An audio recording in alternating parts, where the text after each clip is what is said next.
কি গো শোনো না। হ্যাঁ বলো। জানো তো আমার না মনে হয় যে দেখতে দেখতে কিভাবে 15টা বছর কেটে গেল আমাদের। বলো কত সুন্দর ভাবে কেটে গেল, আমি তো বুঝতেই পারলাম না। ও তাই নাকি জান? ওই দেখতে দেখতে 15টা বছর চোখের পলকে তোমার কেটে গেছে আমার স্বামী জান। তোমার হয়তো বা কেটেছে, আমার দেখতে দেখতে চোখের পলকে 15টা বছর কাটিনি। ঠিক আছে। আমার কেটেছে কিভাবে জানো?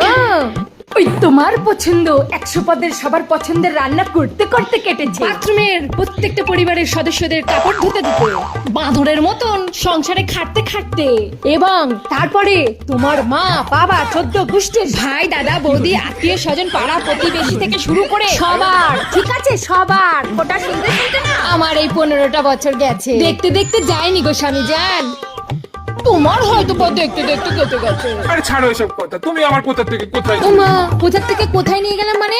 তুমি তো বুঝবা না, তুমি তোমার তো দেখতে দেখতে আনন্দে কেটে গেছে, খেতে খেতে ঘুরতে ঘুরতে ফিরতে ফিরতে মজা পাইতে পাইতে বাবা হতে হতে কেটেছে। আমার তো ওভাবে কাটিনি স্বামী জান, আমার তো দেখতে দেখতে কাটিনি না, আমার তো কাজ করতে করতে বান্দরগিরি করতে করতে জীবনটা টানা টানা হয়ে গেছে, জীবনটা বাঁশপাতা থেকে তেজপাতা হয়ে গেছে। আসছে বলতে আমাকে কি সুখ, ওনারটা দেখতে দেখতে চোখের পলকে 15টা বছর কেটে গেছে। আমার কাটিনি স্বামী জান, আমার কাটিনি।